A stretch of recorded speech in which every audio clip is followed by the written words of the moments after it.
Boa tarde a todos. Bom, eu fico muito feliz de participar desse seminário. Tá dando para ouvir bem, Yuri? Vou pegar o óculos. Que ótimo. Vocês também. Bom, eu fico muito feliz de estar aqui com vocês e a gente poder trocar algumas reflexões, tá? Então, a gente vai começar com o Paulo, né? Paulo Alves Souza, Alex Souza Melo da Silva, da UF. Eu brinquei, viu, Estelinha, que o Felipe tem que saber que nós já temos mais de 50 anos. Então, essa letrinha tem que ser um pouco maior.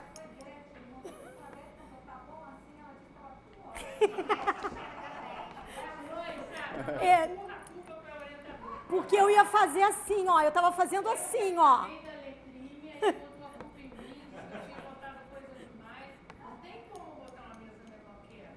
Não, não é letrinha. Tô brincando que eu ia fazer assim, sabe? Para ampliar.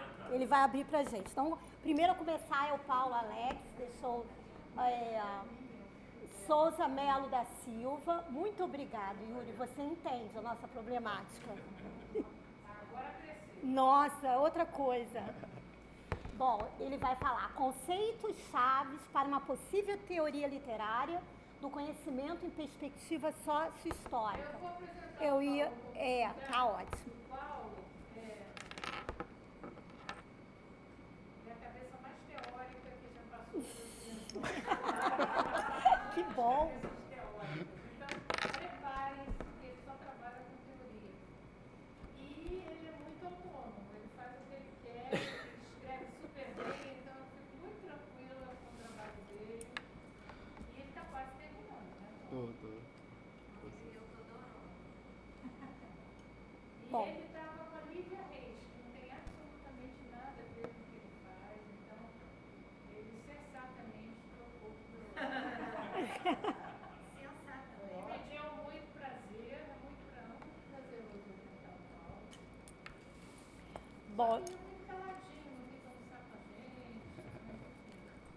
Porque a gente é muito falante, né, Alex? Antigamente não se via mais, agora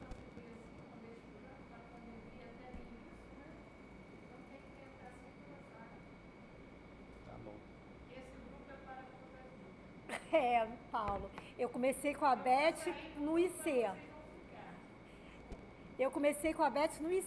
IC, mestrado, doutorado, né, Beth? E temos muitos assim aqui, né? Ruth, Estelinha, né? Então, eu tenho certeza que a gente vai aprender muito com você. Então, vamos lá, Paulo, com você aí a palavra. Bem, boa tarde a todos e todas. Obrigado aí pela oportunidade de estar no grupo, entendeu? De ser seu orientando. E explicando, eu fui almoçar com minha sobrinha que está fazendo 14 anos hoje. Nossa. Aí a minha irmã, obrigado, aí minha irmã marcou um almoço lá em Caraí, eu tive que ir para lá. Mas deu tempo para voltar e estamos aqui.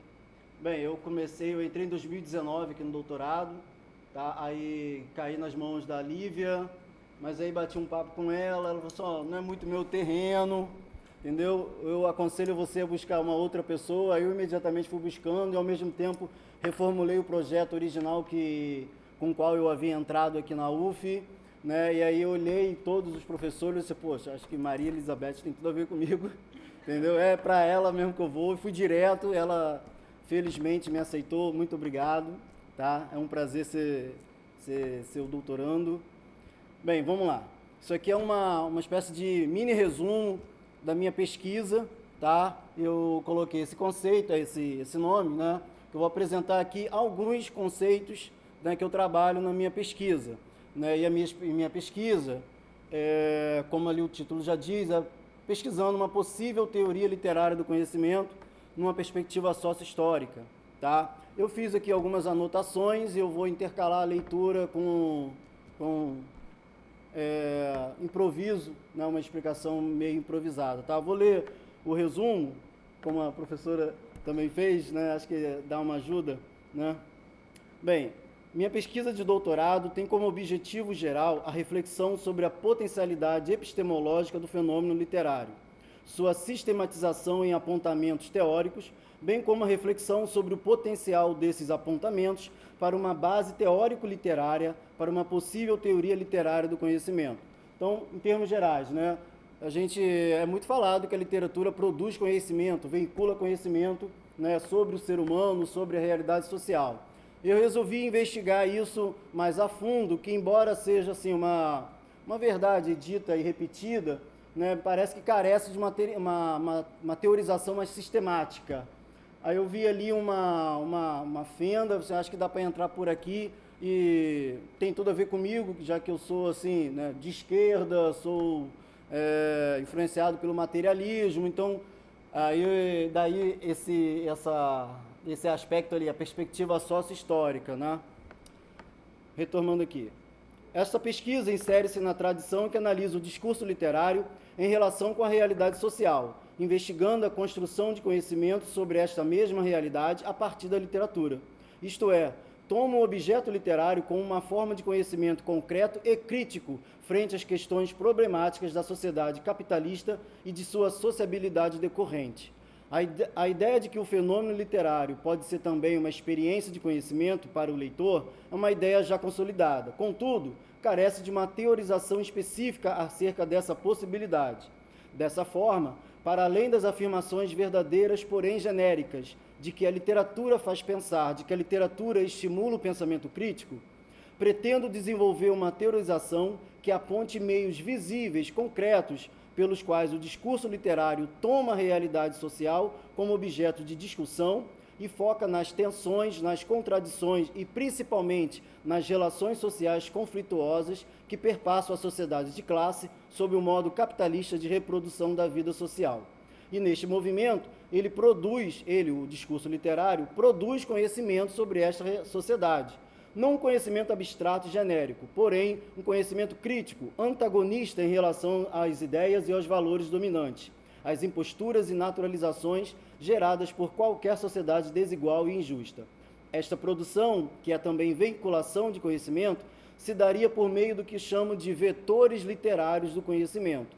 E o conjunto desses vetores teria, talvez, o potencial de formar uma base teórico-literária para uma possível teoria literária de conhecimento.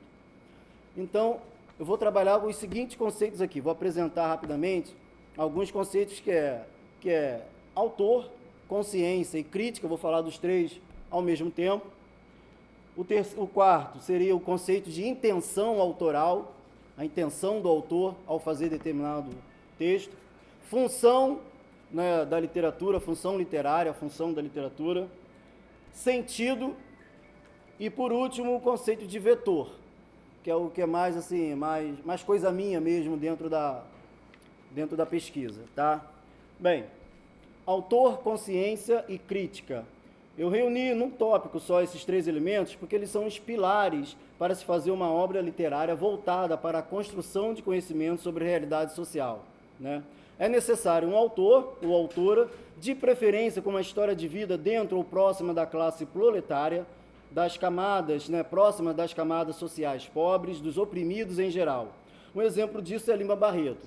Então, assim, a questão do autor é fundamental, né? Eu sei que tem várias teorias que vão diminuir o papel do autor e da autoria, né, e vão privilegiar outros aspectos, como a própria textualidade, né? Mas aqui, para mim, é fundamental o autor, esse ser com uma história de vida específica, pensante, né, com determinados posicionamentos, fundamental.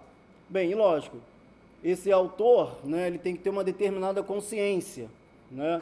Tal escritor tem mais chances de ter a consciência necessária para produzir a literatura postulada nessa pesquisa, né, se ele tiver uma história de vida, como eu disse, mais próximas dos oprimidos em geral, tá? Isso geraria uma consciência específica, não uma consciência, digamos assim,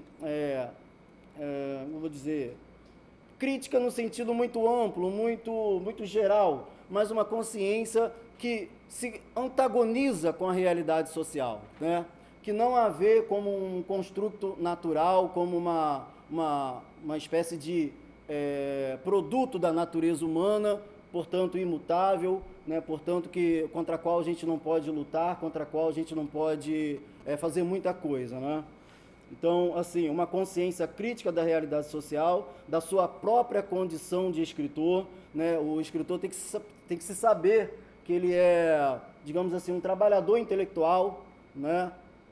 Dentro da divisão social do trabalho, porque muitos outros, e muitos mesmo, exercem um trabalho manual, exercem um trabalho produtivo, para que ele possa ser um trabalhador intelectual, né? Produzir teoria, produzir arte, né? Não que essas coisas não sejam necessárias ou importantes, mas elas têm o seu papel dentro daquilo que eu chamei de, né, divisão social do trabalho, né?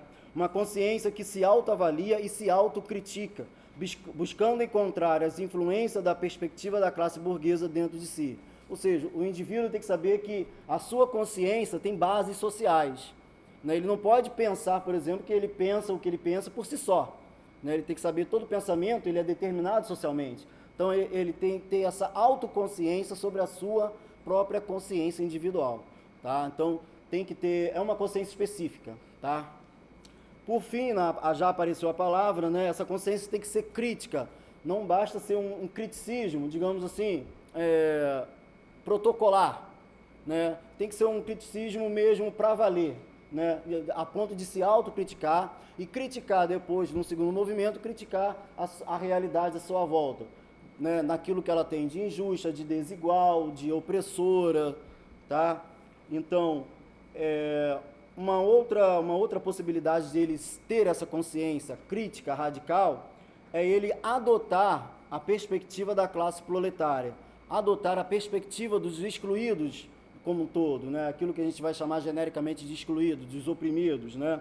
A perspectiva da classe proletária é, por si mesma, antagonista da realidade social capitalista e burguesa.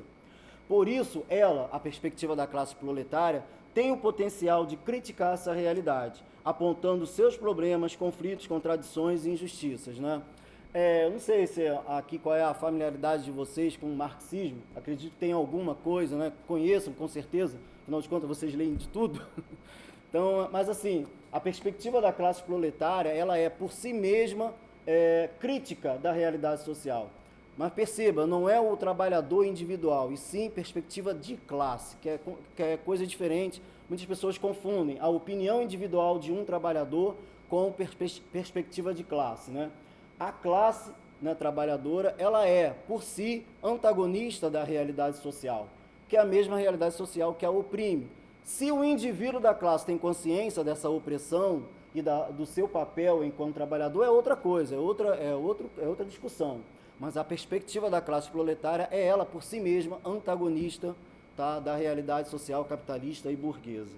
E o escritor, quando se aproxima ou adota mesmo a perspectiva proletária, ele já tem tudo para fazer uma obra crítica da realidade social.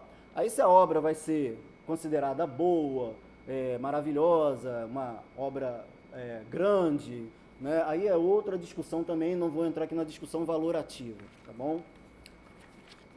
O autor com consciência crítica transforma suas ideias em uma intenção. Aí eu passo para o conceito de intenção.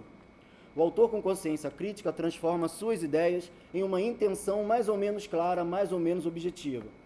Tá? Ou seja, a questão da intenção autoral, que também tem muita teoria que diminui, tá, a questão da intenção do autor, né, dizendo que é impossível fazer na prática aquilo que ele pensou, o autor ou a autora pensou, né?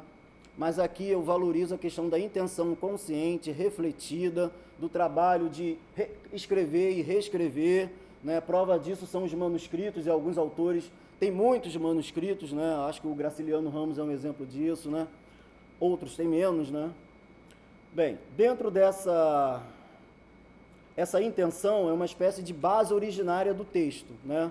É aquele ato ilocutório, consciente e racional, um ato intencional, que é a intenção do autor.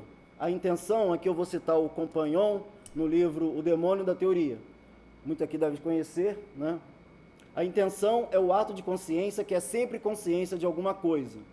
Pois assim como o sentido do texto é o que o texto quer dizer, também a intenção do autor que escreveu uma obra é logicamente equivalente àquilo que ele queria dizer pelos enunciados que constituem o texto. Então, a intenção é uma coisa consciente, tá? Racional, de um trabalho de elaboração pensante do autor. 9 minutos. O conceito de função agora, né? Função da literatura também é outra coisa que já foi muito discutida ao longo da história da teoria da literatura, né? Na minha pesquisa eu pego o Cândido, que fala sobre função num texto chamado Estímulos da Criação Literária, e pego o Sartre, e depois misturo os dois, vendo o que dá para tirar deles. Tá? Então aqui, esta pesquisa se opõe à ideia de que a arte em geral e a literatura em particular sejam produtos humanos sem função, desinteressados, apenas autorreferenciais. Ao contrário, postula que a arte pode ter uma ou outra função, uma ou outra finalidade de acordo com o interesse do artista, de modo imediato, e de acordo com o contexto histórico, de modo mais mediado. Postula que a literatura pode funcionar de um jeito ou de outro, né? Eu até tenho uma parte da tese que é uma parte que eu intitulei assim: a literatura funciona, né? Já que a função ela tem que funcionar, né? E eu respondo: sim, ela funciona. Depende de que tipo de funcionamento. Pode ter vários tipos, né? Vários tipos de funcionamento, tá? Também não trabalho com a ideia de que a literatura tem uma funcionalidade imanente a seu modo de ser, ontologicamente determinada. Porém, considero que alguns autores em alguma época podem impingir a literatura a funcionar de um jeito ou de outro, e que outros autores em outra época podem atribuir à literatura até mesmo um modo de ser aparentemente sem função, descompromissado ou autorreferencial. Né? Vamos pensar aqui, por exemplo, na literatura chamada literatura quientista. Tinha duas funções básicas, né? Se a gente considerar aquilo lá literatura, né? A função de catequizar e a função de informar, né? A literatura chamada informativa, né? Produzida pelos viajantes, né? Os navegantes, né? E a literatura dos jesuítas, né? A gente pode pensar também na literatura digamos assim, engajada, a literatura militante, tem vários nomes para essa literatura que tem um certo compromisso com a realidade social, né? São funções, né, da literatura. A função também hedonista, simplesmente de gerar prazer estético, seria uma função entre outras, e o próprio autorreferencialismo artístico seria uma função entre tantas outras funções, tá? Então, assim, eu não trabalho com a ideia de função como algo ontológico pré-determinado, né? A literatura, ela teria não uma função pré-determinada ontológica, mas teria uma potencialidade. E por causa da sua potencialidade, ela pode ser manejada para a direita, para a esquerda, pode ser revolucionária, pode ser conservadora, entendeu? Isso de acordo com os interesses do autor, de modo imediato, e do contexto histórico, de modo mais imediato. Então, em vez de função ou finalidade como aspectos ônticos do objeto literário, considero que este possui ontologicamente um potencial ou uma potencialidade, mas trata-se de um potencial condicionado por determinantes históricos concretos, época, autor e leitor. Como produto do trabalho humano intelectual, a literatura possui um potencial que pode ser manipulado à vontade pelo mesmo trabalho intelectual.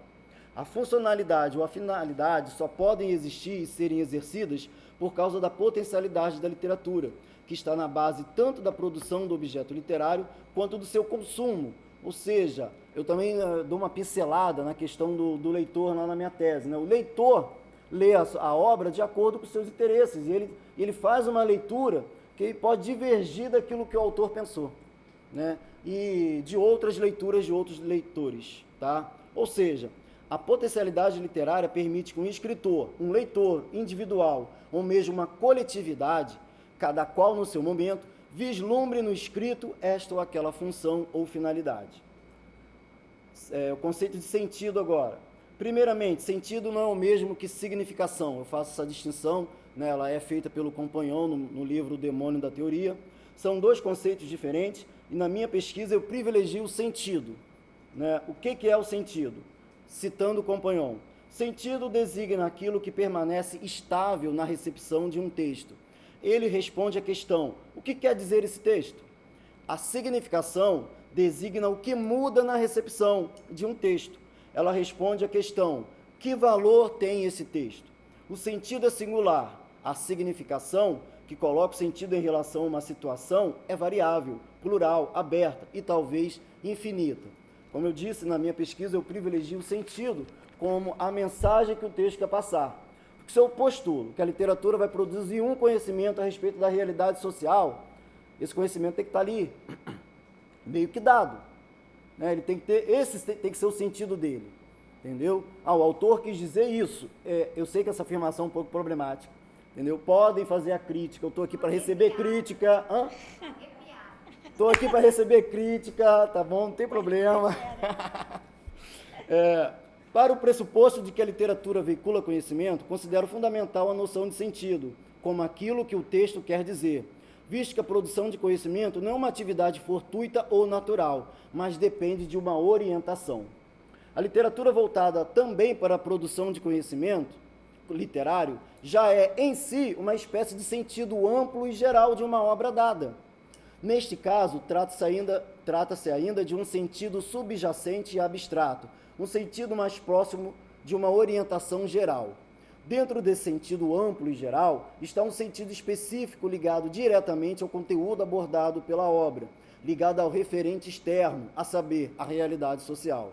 Este sentido específico é mais visível, está na superfície do texto e é de mais fácil reconhecimento porque é justamente singular.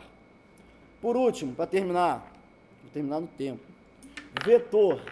Para dar corpo à teorização acerca da produção de conhecimento por meio da literatura, devo apontar como tais atos são feitos, ou seja, apontar os vetores pelos quais o autor faz com que o universo ficcional criado por ele se relacione criticamente com a realidade social.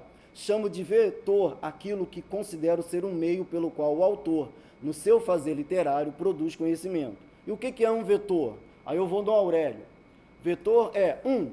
Condutor, portador. 2. Segmento de reta orientado. Um condutor conduz algo a algum lugar, assim como um portador porta algo próprio ou de outrem. E ambos fazem o que fazem com uma finalidade, podemos dizer também com uma orientação. Um vetor literário é um meio ou um instrumento narrativo ficcional construído pelo escritor para levar algo ao leitor, no caso, levar algum conhecimento sobre ou da realidade social, sendo então um vetor literário de conhecimento. O que pretendo então é elencar alguns vetores literários de conhecimento, condutores que liguem representação ficcional, conhecimento da realidade e consciência do leitor, portadores de conhecimento que se manifestam, seja mais no conteúdo, seja mais na forma, ou ainda numa simbiose desses dois, resultando em um conhecimento concreto e crítico da realidade social. Obrigado.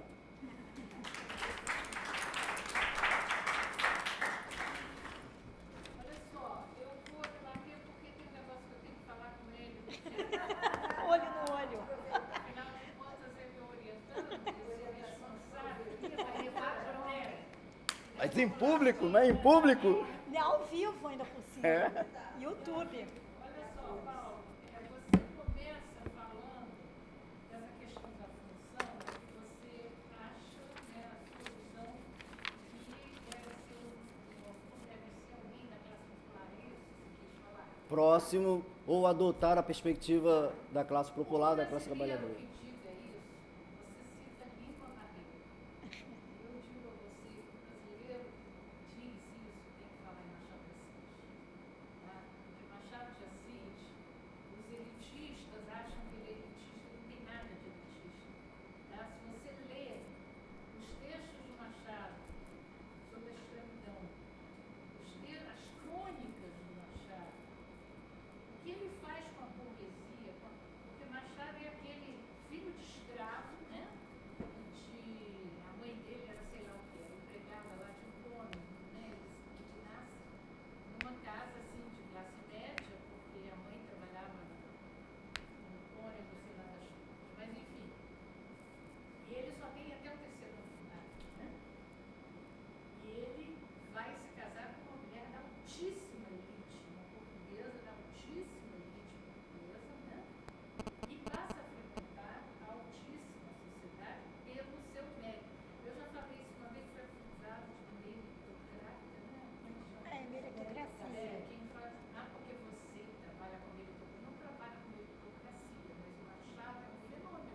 autodidata. Ele é apontado na pedagogia como um fenômeno, porque ele estudou tudo sozinho, inclusive línguas estrangeiras. Ele dominava o francês, ele tem poemas em francês, contos em francês. Não existia aliança francesa, as pessoas aprendiam como franceses em casa, né? Pagavam o professor particular de francês para vir em casa. Então, e ele acaba com aquela sociedade que o enaltece sem a sociedade a perceber.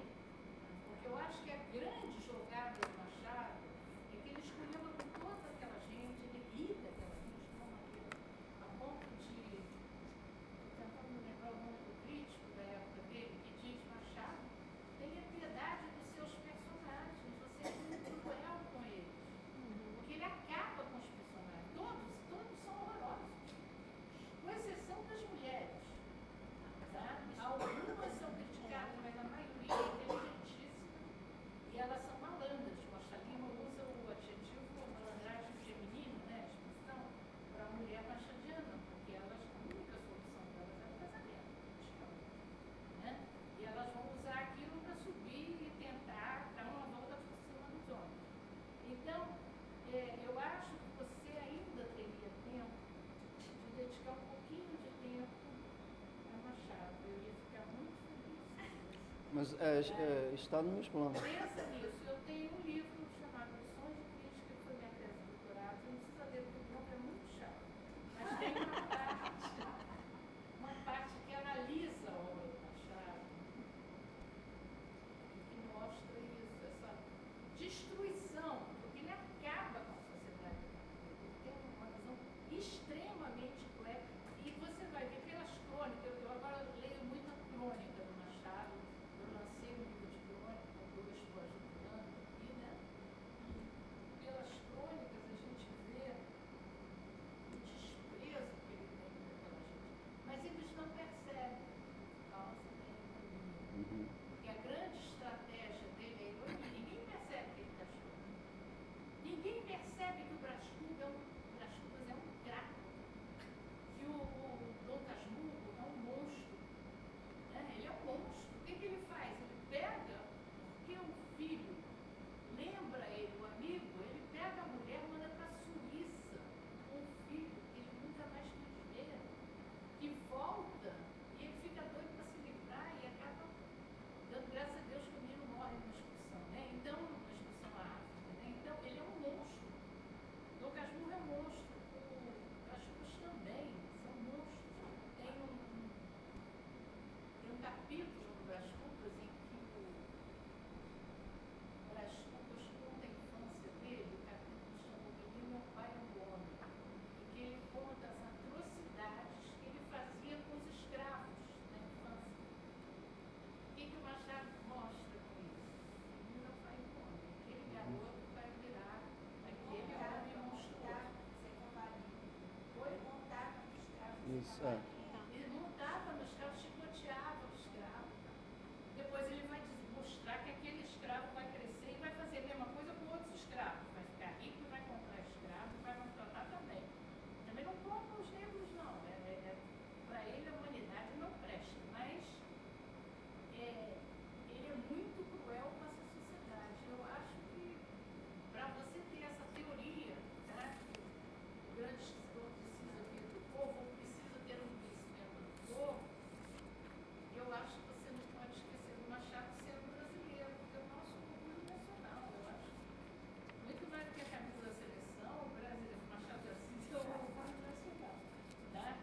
É só isso. Mas olha, está muito bom, você está no caminho certo, eu sempre apoio o que você faz, né?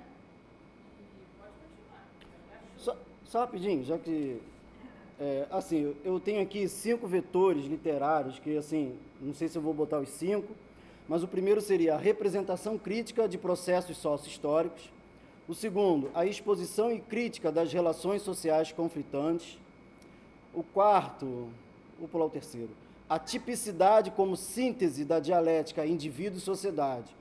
Aí eu estou pensando aqui, o Machado, por exemplo, com o Brás Cubas, se o Brás Cubas seria uma espécie de típico do burguês da época, né, do aristocrata da época, né, uma espécie, sim, de personagem típica, né, o tipo, né, para representar esse burguês, e aí onde por meio do qual, né, Machado de Assis bota sua crítica irônica. Seria uma opção, entendeu? Mas eu pretendo colocar o Machado, eu pretendo. E tem um livro também que você deve ler, pensa se é o livro mais político do Machado, que é o Isaú de Jacó, que ele esculhamba também com toda a classe política. Isaú e Jacó. Eu fui obrigada a ler agora porque eu fui de uma banca lá em Paris, uma banca de doutorado sobre Isaú e Jacó. Então eu tive que reler os olhos da velhice, né? Não é nem mais da maturidade. E é impressionante esse livro. Mais político dele, é isso? É o mais político. É uma Sabia não. esculhambação total que ele faz com a ideia de monarquia e república. Tudo que pintar na época, ele é contra. Tá? Ele ri daquilo tudo. Então, eu acho que você lê com esse olhar e você vai ver que Vou ler. vai te ajudar muito. Você vai ficar apaixonada, além de ser uma delícia de ler. Isaú Jacó é uma delícia de ler, muito bem feito. É um dos últimos, ele já está quase morrendo, né?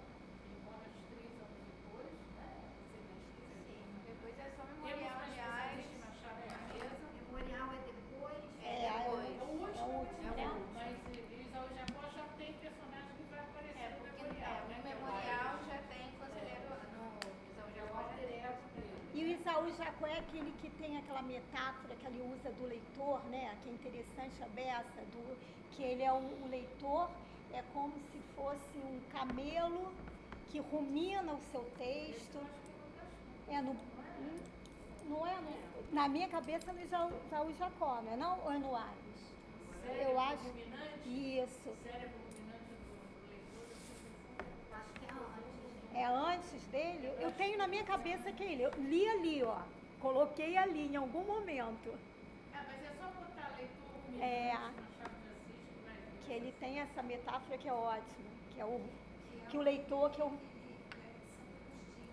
Eu acho, Paulo, que você tem tudo para se apaixonar pelo Machado e ficar o resto da vida fazendo pesquisa no Machado. Como eu fiquei, eu nunca deixei de ficar, porque por mais literatura francesa que eu tenha feito na vida, e não me empolgou tanto, nenhum autor francês me empolgou como Machado, nem alguns queridíssimos, como Molière e tal, mas nenhum me empolgou.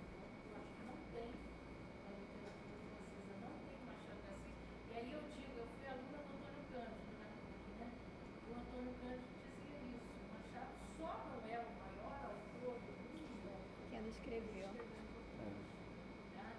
Numa época, então, que nem tradução, a primeira tradução, a Jaqueline vai falar amanhã, né, nessa mesa que tem online amanhã, ela vai falar das traduções do Machado. E você vai ver que as primeiras traduções dele foram depois que o governo claro, e são bem tardias, demorou a ter tradução, e ele era louco para ser traduzido pelo francês, porque foi a língua que ele mais sabia, né? Ele tem muita parte dizendo que todas as influências inglesas de Machado vieram pelo francês. Ele foi atrás de traduções do Shakespeare, é fascinado pelo Shakespeare, mas ele leu o Shakespeare em francês. E eu vi isso na própria vida. A literatura inglesa está toda em francês. Oi? Não, não ouvi a última. A gente cheio de recursos, eu não consigo aprender inglês, cara. Cheio de recursos. O cara aprendeu francês, sabe? Mas Que tem. chique, a gente estudou com Antônio Cândido. Né? Com Costa Lima, eu acho também, que né, foi o. Eu estava fofocando sobre você. Falando que chique você ter tido como professor Antônio Cândido. É, a Costa Lima que eu falei. É. Mas obrigado, hein? Tá anotado.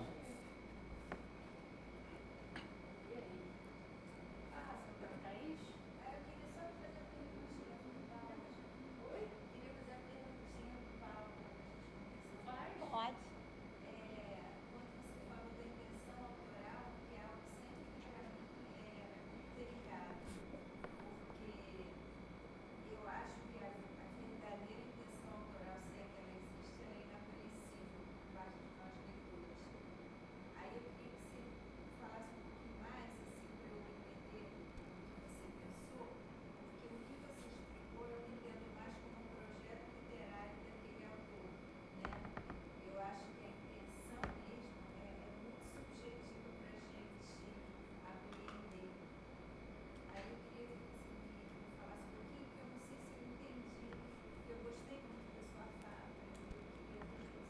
Tá, realmente, assim, a gente está lidando com arte, né?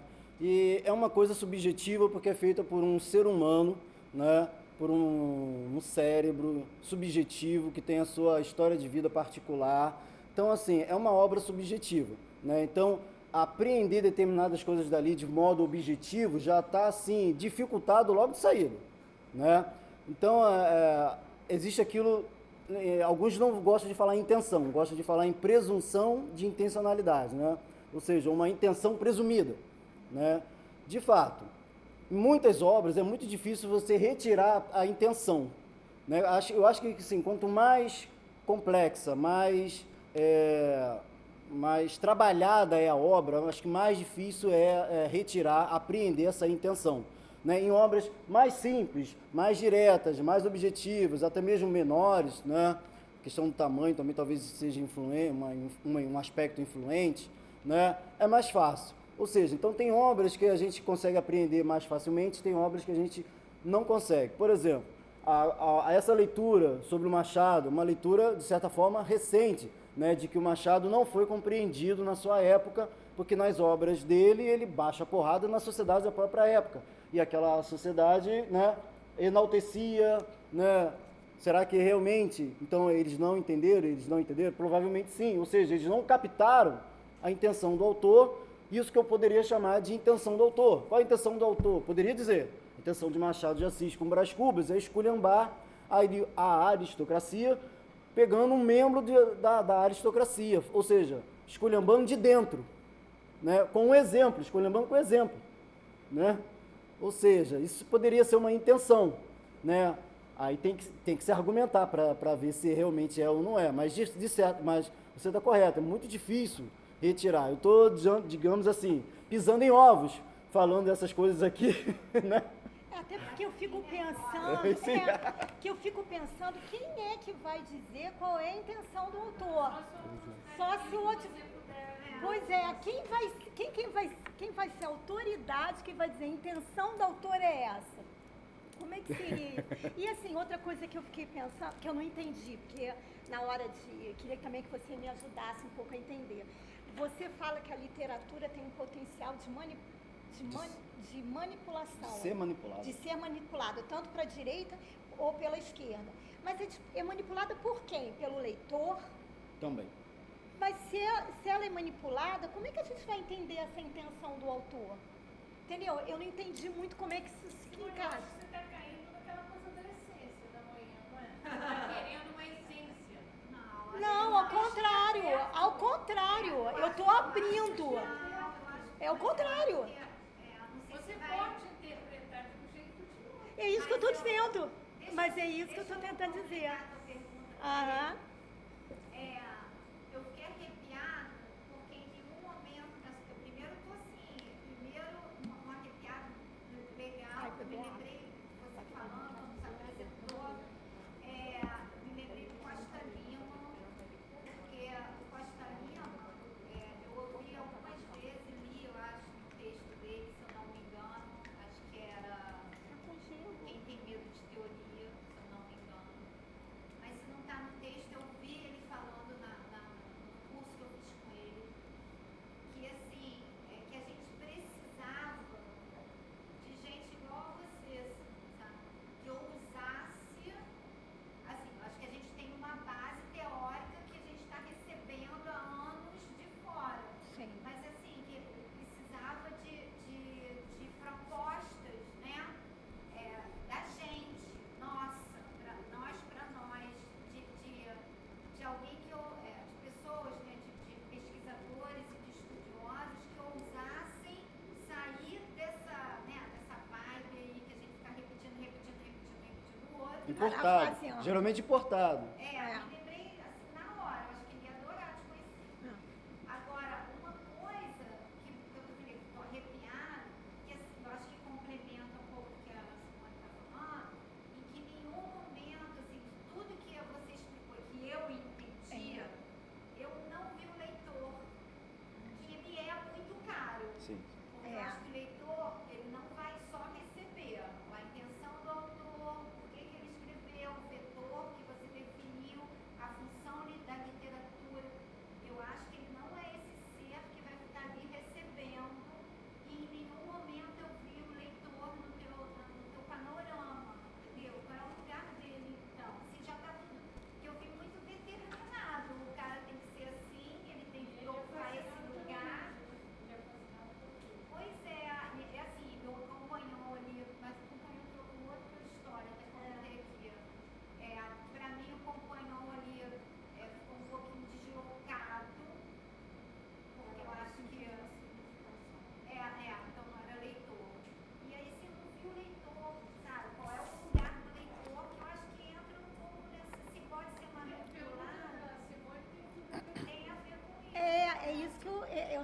pergunta, né? Entendi. Eu acho que complementa. É isso, porque quem é esse que vai dizer qual é a intenção? O crítico é o leitor. Eu acho que eu não entendi, provavelmente. Mas eu queria que a gente conversasse, né? Tá, então assim, eu vou começar. Serve para isso mesmo, né? Entendeu? Vou começar então por ela, eu passo para cá. Então, de certa forma, o leitor, na minha pesquisa, tem um papel secundário. Eu falo do leitor e digo, o leitor, esse potencial da literatura, né, ele pode ser manipulado primeiro pelo autor, que vai fazer a literatura que ele quer, entendeu? Determinado também pela época, sim, pela conjuntura política, sim, né? Então, o autor é esse primeiro, digamos assim, elemento, que é a produção, que é a criação, né? Mas depois que a obra está pronta, o leitor entra e faz o seu trabalho de leitura. Então, esquematizando, o autor produz o texto e esse texto tem um sentido, esse sentido é estável. Está lá no texto e cabe a nós tentar captar o sentido. Leitor. Isso, analista. O leitor. Também. Que leitor. é o leitor. Tá? Isso se chama interpretação. Interpretação. Você pode interpretar o Machado como a elite interpretava na época, ou Direita. escreve maravilhosamente bem, português castiço, é por isso que ele vai ser presidente da Academia Brasileira de Letras, é por isso que ele tem um prestígio imenso. Ele escreve, ninguém escreve igual a ele, né? O português dele é uma coisa magnífica. Então, tem esse lado, ele engana a elite por isso, porque ele escreve que é um espetáculo. Agora, o que ele está dizendo, quem vai entender depois, né? Da época dele, poucos entenderam. Você lê a crítica literária da época. Exatamente. Aí, o sentido é algo estável, é aquilo que o texto quer dizer, portanto, aquilo que o autor quis dizer. E aí o leitor pode, além de captar o sentido, o leitor também pode produzir a sua significação. Entendeu? Então seria assim, a significação seria algo dos leitores da época da obra e da posteridade. Entendeu? Na minha pesquisa, com certeza o leitor tem um papel secundário. Eu deixo isso claro, entendeu? É uma espécie de recorte que eu fiz. Se eu tivesse que falar de leitor também, estética da recepção, aí, meu Deus do céu, não daria conta, entendeu? Já estou com medo de... Posso provocar mais um pouquinho? Pode. Qual o seu nome? Ruth. Ela já está na sua boca, tá? Já está... Você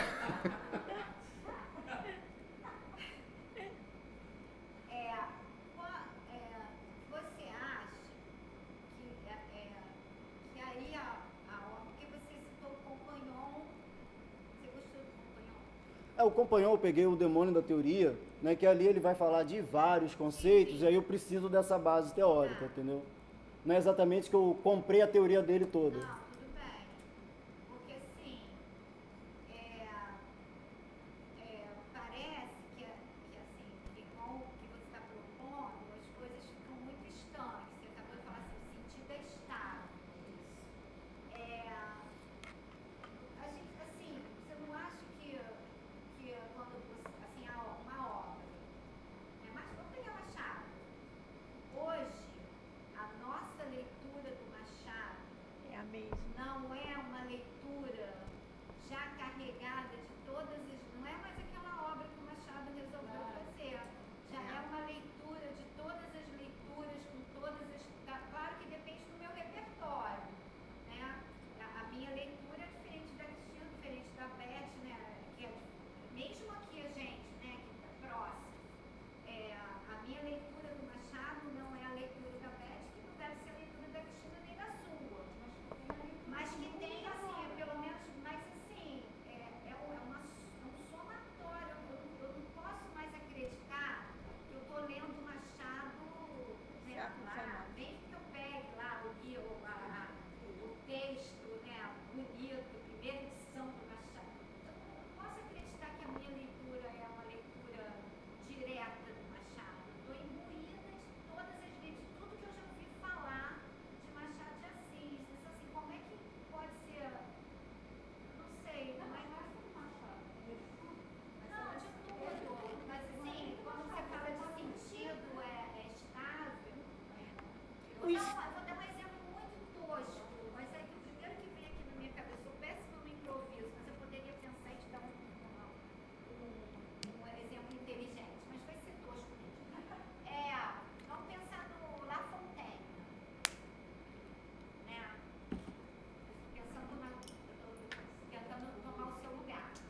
La Fontaine escreveu para fazer o quê? Pode repetir? Ele escreveu fazendo uma crítica da sociedade da época. Esse é o sentido. Não, tudo bem, eu concordo com você, mas eu não concordo que permaneceu. Parece que é um produto, né? Mas é. É isso. Não, Mas assim, é. porque É. Eu digo que é. É. eu não posso, eu não tenho Como se fosse um controle, produto fechado e não como... eu não tenho controle, eu não, mas aí é uma coisa que eu acredito, né, também. Eu acho que depois que botou ali, esquece do que é a sua intenção, no seu texto, no seu livro, esquece, você perdeu, cara, sabe? É assim, entregou pro primeiro leitor, perdeu, entendeu? Não sei. Por isso eu falei a mesma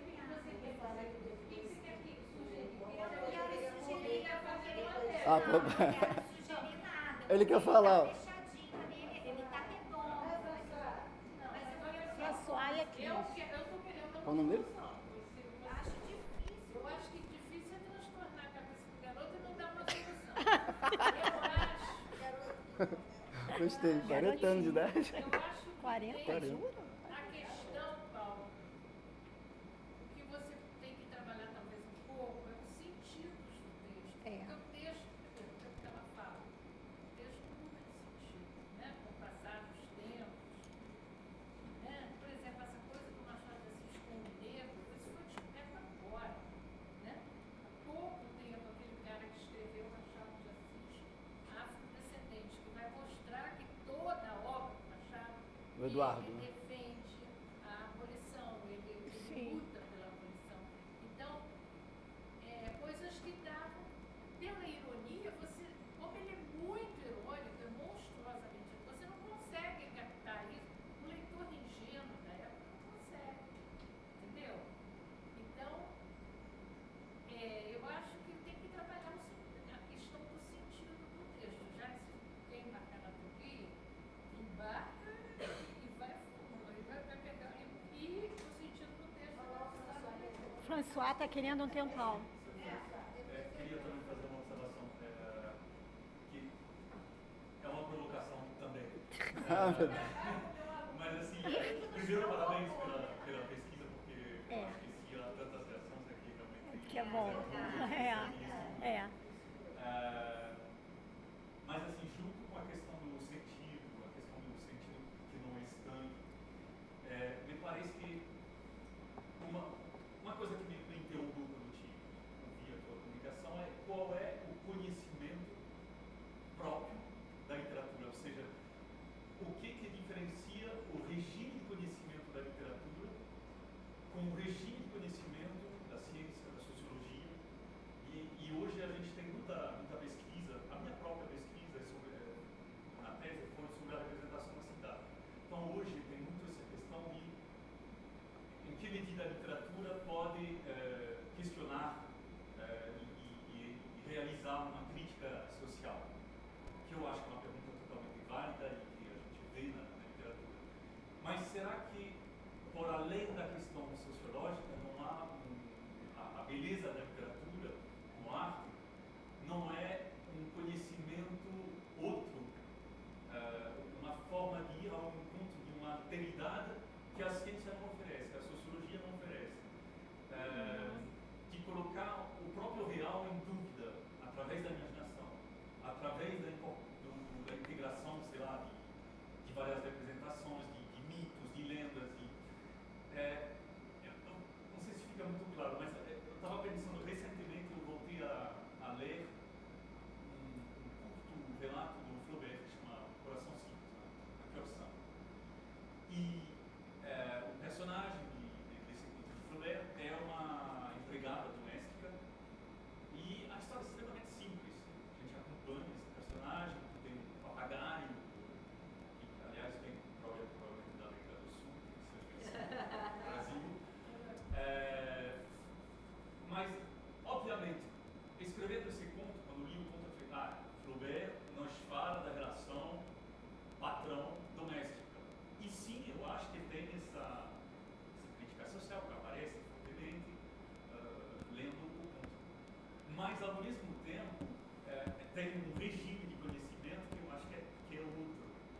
a gente entra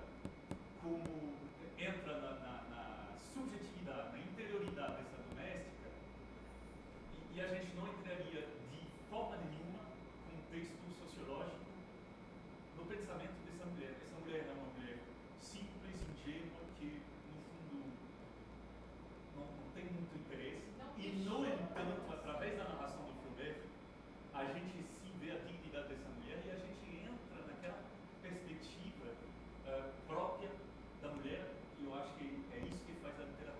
Essa mulher, eu acho que inspirou a personagem da Dona Plácida, o Brás Cubas. Dona Plácida é uma costureirinha, pobrezinha, que vai ser usada pela Virgínia quando se torna amante do Brás Cubas. Ela aluga uma casa no nome da Dona Plácida. A Dona Plácida ficar morando ali, mas para ela encontrar o amante. E a Dona Plácida se sente extremamente humilhada por isso, porque ela era super puritana, era uma senhora e tal. E a casa dela vira uma garçonnière, né? Assim.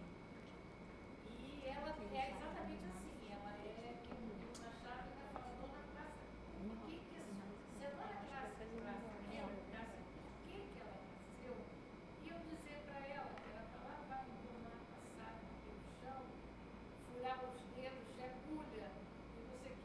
Sabe, é lindo, esse texto é absolutamente lindo. E ela me lembrou sempre, eu sempre tive vontade de comparar com o que eu porque eu acho absolutamente que é a mesma pessoa. Tá? Assim, eu acho que inspirou o Machado, ele adorava esse. Então, é isso. Eu acho que A Cris também gostaria de falar um pouco, né, Cris?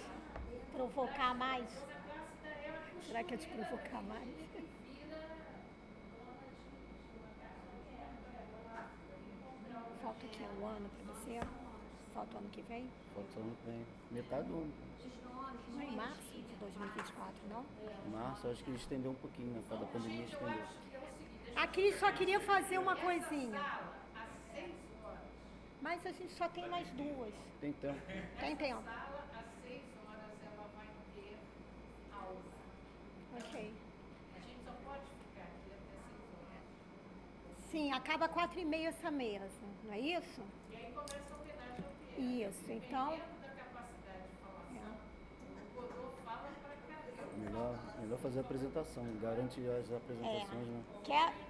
Quer falar um pouquinho, Cris? É só eu acho importante essa fala do eu acho importante. Falar com o Vitória todas, Assim, eu não consigo perceber Não botei o nome. né?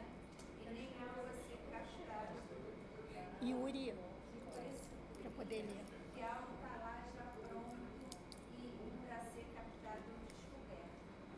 Eu não consigo pensar em literatura dessa forma. Inclusive, o próprio exemplo que a Beth deu agora, a possibilidade de juntar o Flaubert nessa passagem da Dona Plácida, é, por exemplo, uma possibilidade muito fértil de significação que não necessariamente está lá pronta para a gente fazer.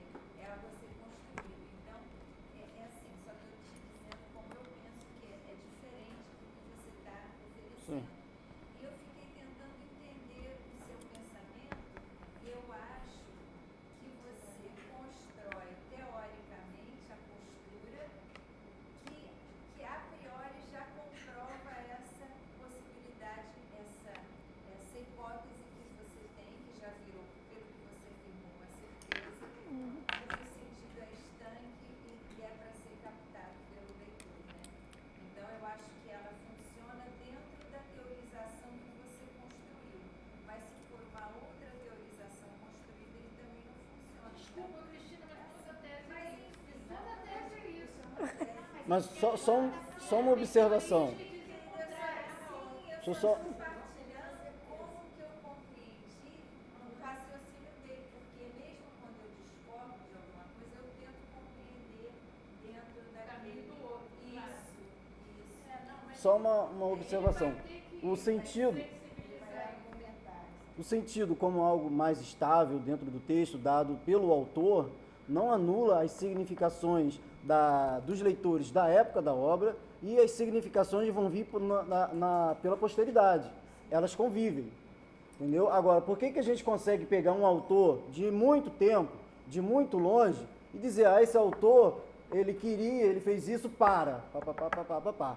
Ao lado desse, ele fez isso para, a gente lê hoje numa perspectiva antropológica, histórica, de gênero, psicológica, sociológica, filosófica, ou apenas pegando a textualidade e vendo ali a questão da autorreferencialidade do texto, entendeu? Ou seja, o sentido ele convive com as significações, e as significações é que dão vida, na verdade, que faz a obra ser lida e relida pelos tempos, entendeu? Eu só estou focalizando e privilegiando, porque a gente, infelizmente, fazer uma tese, fazer um trabalho, qualquer um, direcionar para um, entendeu? Sim.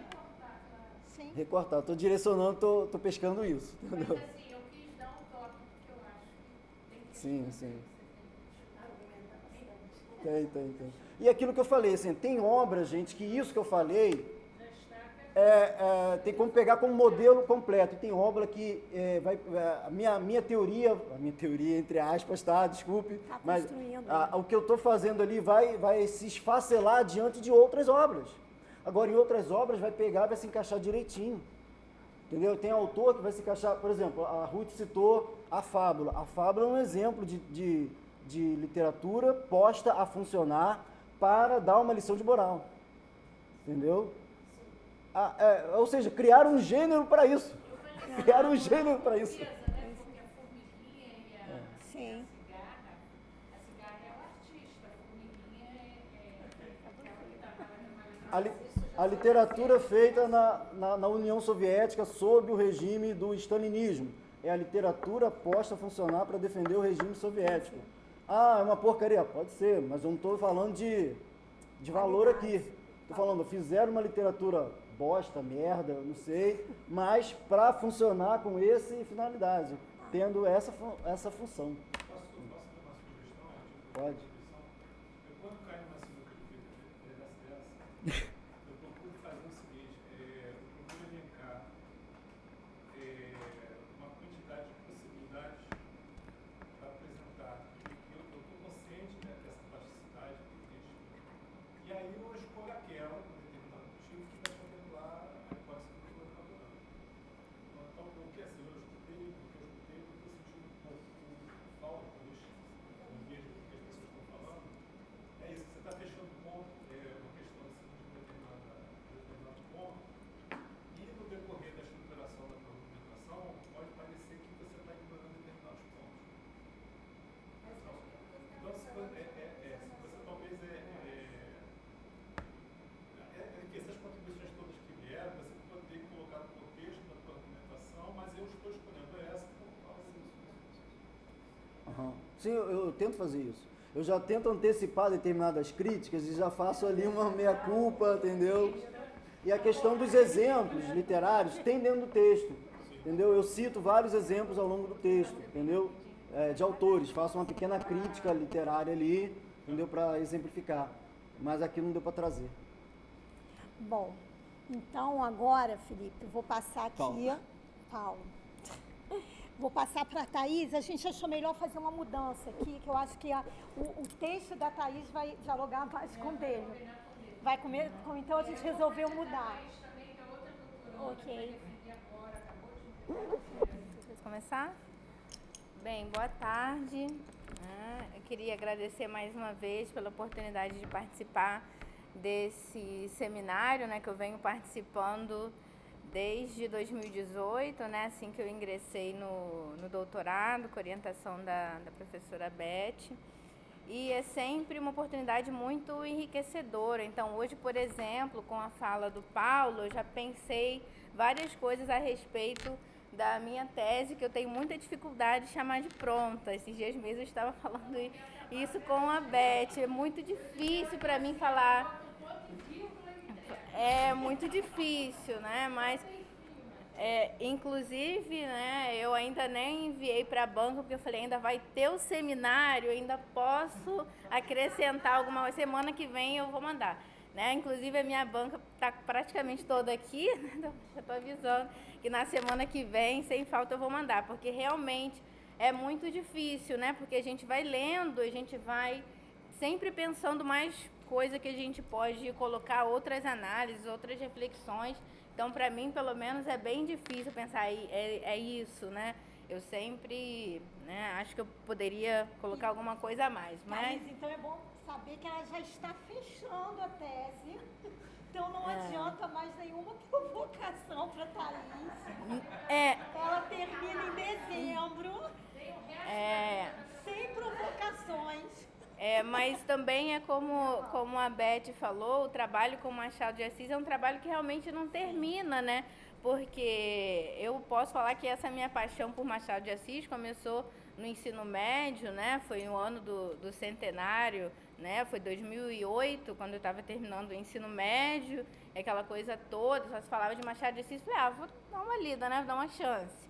E aí eu me apaixonei por Machado ali, resolvi cursar letras, então toda a minha trajetória já é no Machado. Eu já cheguei, né, na universidade já querendo ler mais Machado, pesquisar, e assim fui no mestrado com Machado de Assis e segui no doutorado também, né, com Machado de Assis, e acho que assim como a Beth eu vou ficar eternamente pesquisando Machado de Assis e sempre me surpreendendo, né, mesmo relendo textos, a gente acaba percebendo coisas que, né, tinham passado ali numa primeira ou mesmo segunda leitura, e quando a gente relê, né, com outros, atravessados por outras coisas, a gente percebe coisas diferentes, né, naquele texto. E isso vem acontecendo comigo também. Então, quando eu releio, eu trabalho especificamente com crônicas, né, na tese. Então, quando eu releio certas crônicas que eu já estou cansada de ler, eu falo, nossa, olha, né, essa frase aqui, né? E aí a gente percebe outras coisas que anteriormente a gente não deu tanto destaque, né? E essa apresentação de hoje, ela é uma pequena parte da minha tese, né? Do que eu trabalho na tese, que eu tenho como foco a visão de Machado em relação a uma encenação de modernidade, né, dos ideais de progresso ali naquele final do século XIX, né, que a gente conhece como o início da chamada Belle Époque, né, no Rio.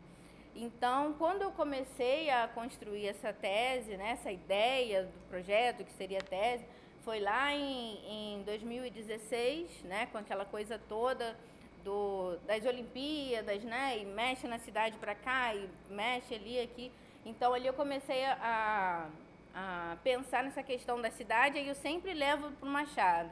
Então, naquela época, se falou bastante nos seminários de João do Rio, né, de Lima Barreto, e eu falei, nossa, e Machado, né? Machado também não falou da cidade, né? Não falou também desse processo de modernização, como é que foi isso? Eu já havia trabalhado com as crônicas no mestrado, na verdade foi, né, um trabalho anterior de PIBID, né, com crônicas, aí eu segui nas crônicas, e aí eu, né, quis também na tese, pensando como que o Machado vai falar desse período inicial aí da Belle Époque nas crônicas, e aí eu defendo essa ideia de que ele coloca essa concepção da modernidade. Nossa, chegou a modernidade, então no Rio chegou o progresso, né, no Brasil, como ele coloca isso como uma encenação, e ele vai desmontando, né, essa encenação, colocando aquilo como um cenário, e por trás desse cenário,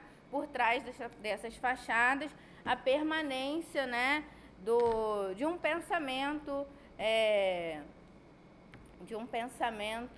tacanho, né, e de reprodução de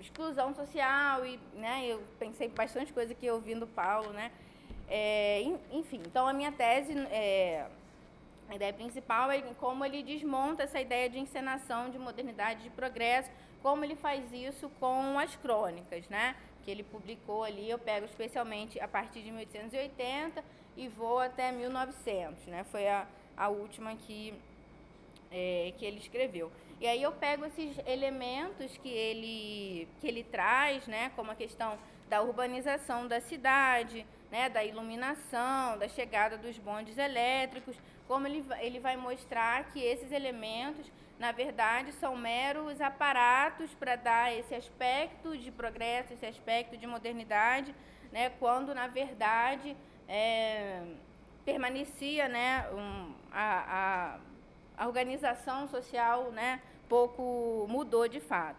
E aí eu avancei, na verdade, um pouco mais, isso aí me deu um pouco mais de trabalho também, para ir além desses elementos, né, que eu fui pesquisando as crônicas que ele vai falar desses aspectos, mas 2 aspectos principais que seriam das ideias, né, relacionadas a essas ideias progressistas, né, que é a república e a abolição. E aí, que é o meu último capítulo, que parecia um capítulo eterno, mas que chegou ao fim. Então, nesse último capítulo, né, é basicamente 2 crônicas que eu trago aqui para comentar muito brevemente, em que ele vai falar da questão da república, né, da instauração da república e da abolição, também como 2 elementos dessa encenação de progresso e de modernidade. Então, que a chegada da república, né, naquele primeiro momento, assim como a abolição, não representou de fato uma nova era, né? Então, como é que na verdade permaneceu, né, muito do que estava ali até então. E aí eu começo, né, na minha pesquisa, que eu vou falar bem brevemente também, privilegiando o papel do jornal nesse contexto, porque para falar da crônica a gente tem que falar do jornal, que é o meio de publicação desses textos, né? E era essa literatura ali semanal, né? Essa crônica semanal que o Machado vai fazer, né? Por bastante tempo, até, né? Tenho aqui das colunas em que eu trabalho, né? Que são a coluna Bons Dias, né? Que é de 88 a 89, 1888 e 1889, e especialmente a semana, né, que é de 1889 a 1897, com algumas colaborações ali posteriores, quando Olavo Bilac já tinha, na verdade, assumido. Então, Machado de Assis, quando ele escreve no jornal, ele tem noção da potencialidade desse meio de comunicação, né, ali naquela época. E aí, para falar desse entendimento de Machado a respeito do jornal, eu trago 2 textos, né, do Machado que ele escreveu bem ali no início de carreira, em 1859, então quando ele tinha 19 para 20 anos. Um é o Jornal e o Livro, e o outro é a Reforma pelo Jornal. São 2 textos incríveis, eu até depois posso mandar para o Paulo, acho que talvez você possa, né, te iluminar em alguma coisa nessa questão da crítica, né, social. Então, um trechinho pequeno, né, eu vou ler aqui do Jornal e o Livro, que é o que ele escreve primeiro, né, ele escreve os 2 no mesmo ano, um mais no início, outro mais para o final do ano, em que ele fala dessa potencialidade do jornal como um meio de divulgação de ideias, né, e que leva à reflexão, à discussão, muito mais do que o livro. O título é O Jornal e o Livro, ele fala que, né, o jornal ele era muito maior do que o livro, né, e talvez ele tenha produzido textos muito mais poderosos, até mesmo no jornal, do que no livro, e isso pode até espantar, porque a maioria das pessoas conhece muito mais o Machado romancista e contista, mas eu sempre falo isso, quando você pega para ler as crônicas, quem conhece pouco, ou às vezes até nada das crônicas, você descobre um outro Machado e você fica assim encantada, né, com a forma, né, com que ele escreve ali na crônica, e faz também relações, né, porque ele leva muito da crônica pro romance. Em alguns momentos na tese eu faço as aproximações também para a gente perceber essa relação. E aí um trechinho, né, Jornal e o Livro. Quem enxergasse na minha ideia uma idolatria pelo jornal teria concebido uma convicção parva. Se argumento assim, se procuro demonstrar a possibilidade do aniquilamento do livro diante do jornal, é porque o jornal é uma expressão, é um sintoma de democracia. E a democracia é o povo, é a humanidade.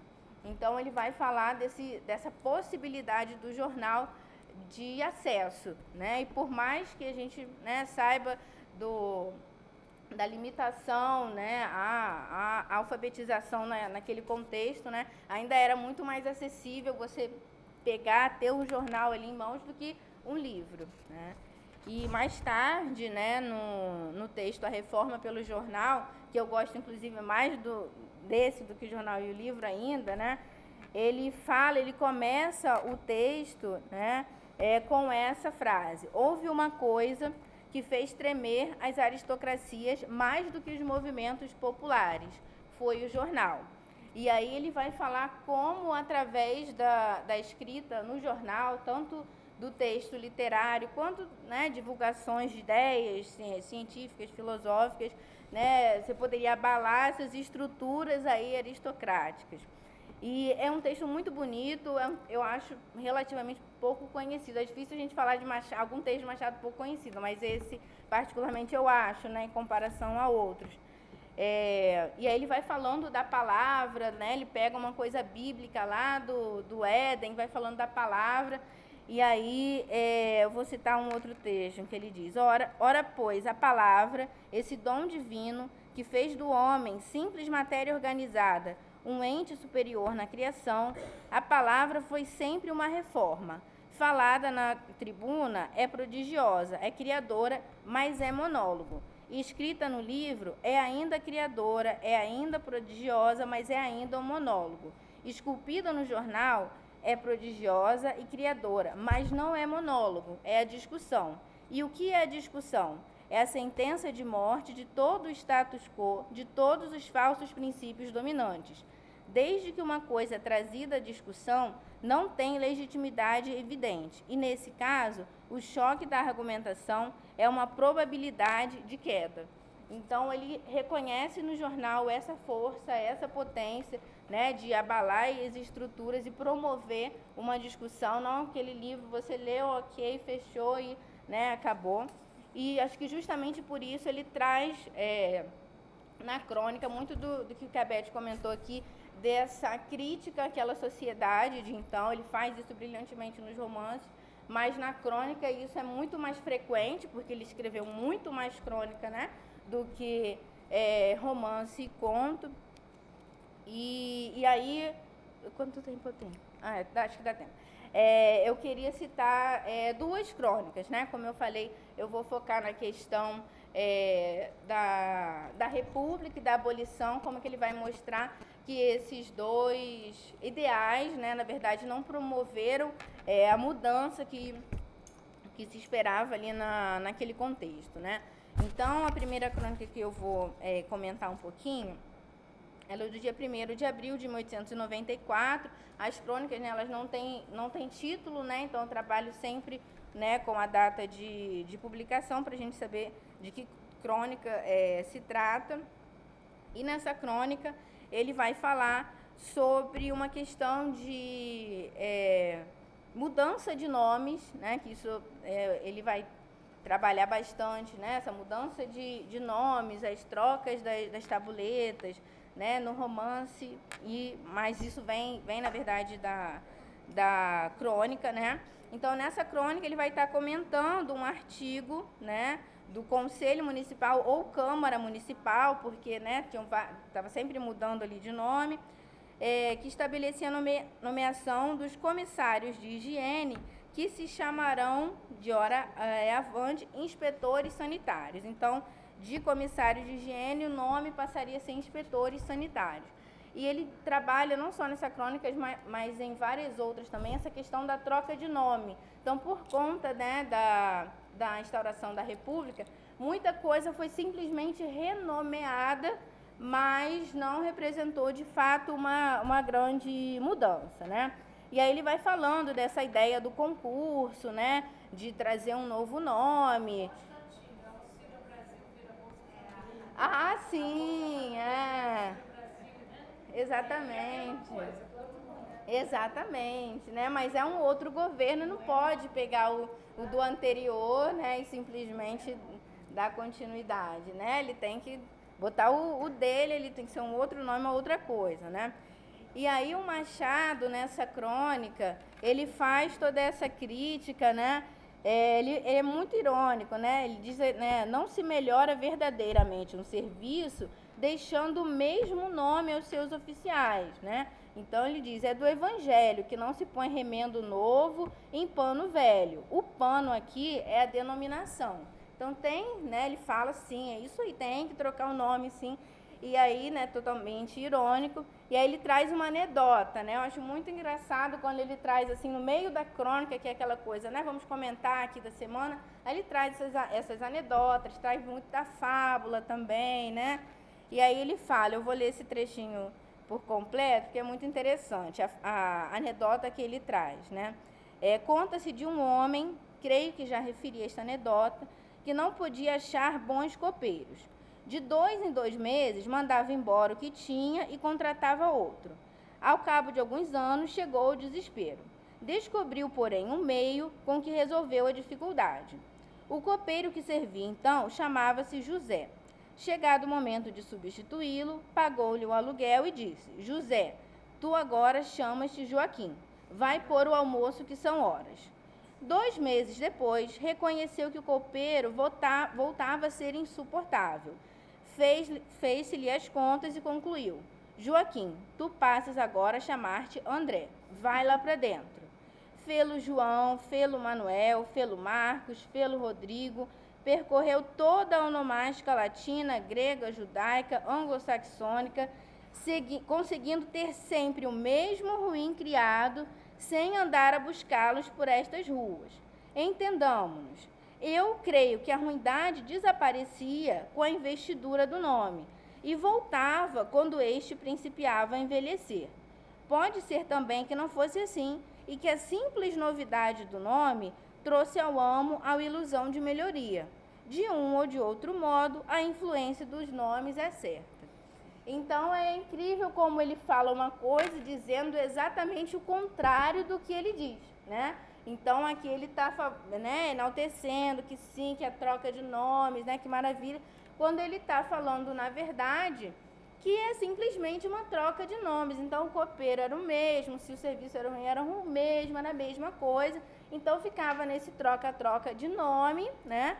E nada mudava de fato. Então, uma das críticas que ele faz à questão da República é essa mudança de fachada, né? Então tem tudo a ver com essa ideia com que eu trabalho da encenação. Então muda nome, muda título, muda tudo, mas não muda a conjuntura, né? Então, essa é uma das crônicas, né, em que eu trabalho essa questão da crítica à República.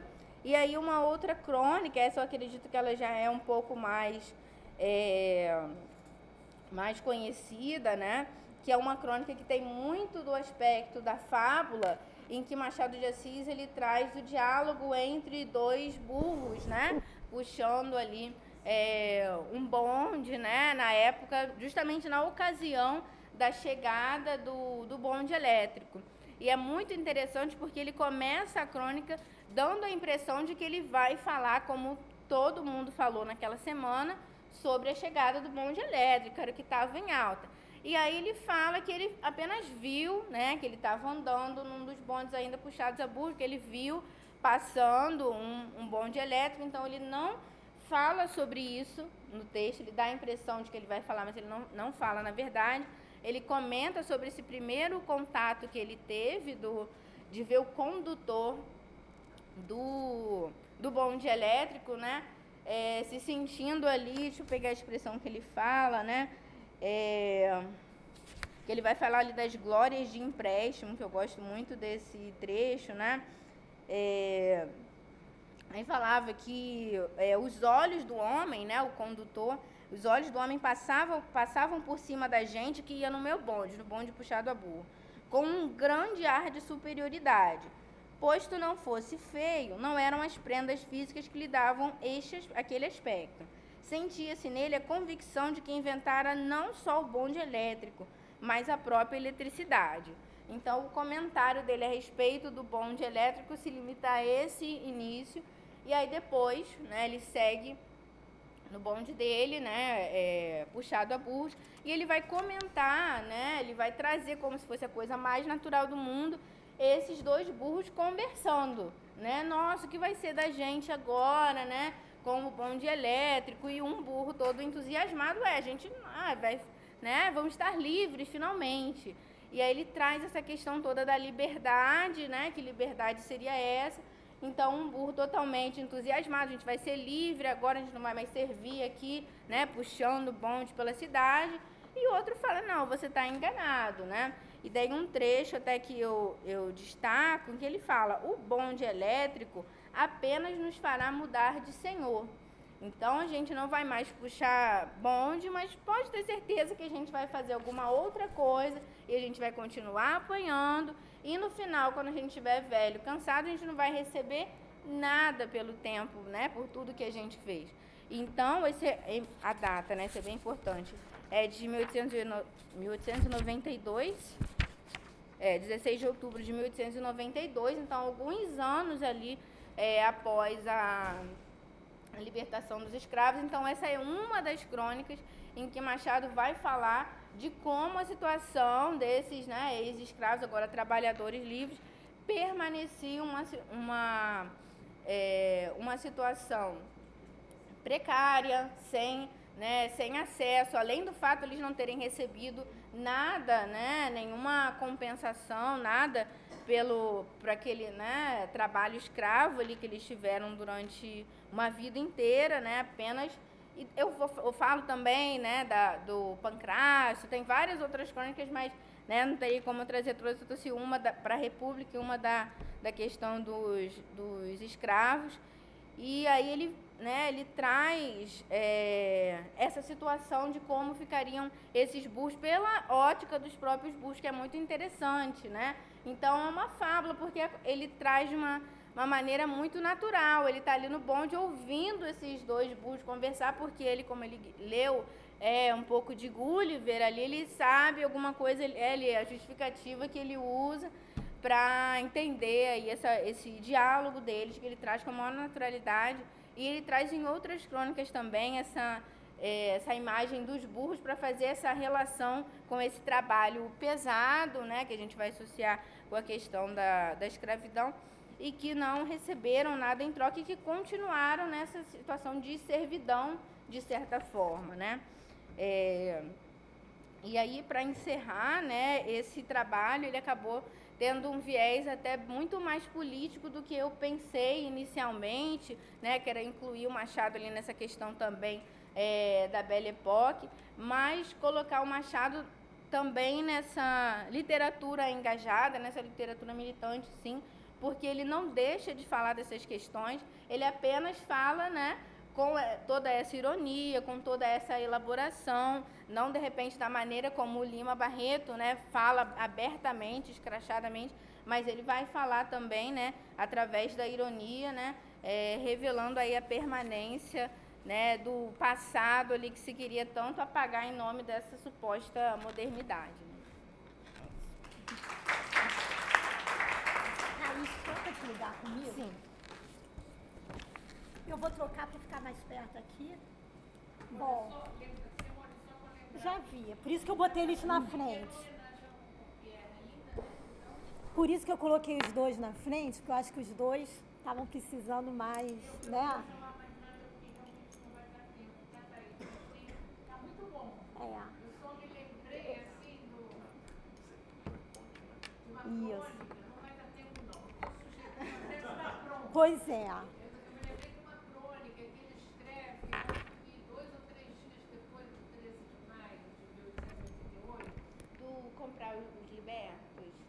Eu falo que é um senhor de escravo que liberta o seu escravo antes.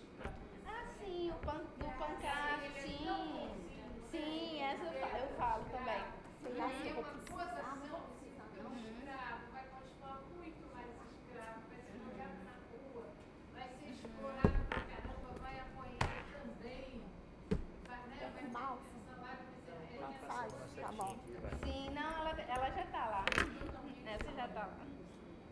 bom. Vocês têm alguma pergunta para ela? Você falou que não pode. Provocação, não. Não, vocês fizeram um Provocação, não. virar a cabeça da garota pra Ah, pois é. Provocação, não. E a gente vai estar na banca. Você também, né, Ruth? A Estelinha. Quem é que vai estar na banca? Estela. Estela, é. Então, nada de deixar a menina nervosa, né? Ela já acabou de escrever, não é, Thaís? Mas está muito bom. Bom, vou tentar ser bem rapidinha. Vou botar aqui para não me perder. Bom, eu vou falar sobre o romance de Niket, que é esse, né? Uma história de poligamia, da Pauline Chiziane, que ganhou agora ano passado. Dá para ouvir? Eu sempre acho que não dá. Que ganhou agora, ano passado, o prêmio Camões, né? Vou falar um pouquinho. Ela começou como contos, publicando em jornais e tudo. Ela só tem 2, esses são alguns romances dela. São os romances dela. No Brasil, a gente só tem 2 traduzidos. 2, eu acho. Balada de Amor ao Vento foi o primeiro romance escrito por mulher em Moçambique. Ela é nascida... Não sei se eu vou correr muito, tá, gente? Se for muito corrido, estou tentando aqui. Ela nasceu em Maputo, na capital, no sul, né? Em 1955. Ela tinha 20 anos da independência de Moçambique, em 1975. Mas logo depois, o país cai numa guerra civil, que só vai ter fim em 1992. Ela participou da luta, nessa luta da guerra civil e tudo, ela foi bem ativa.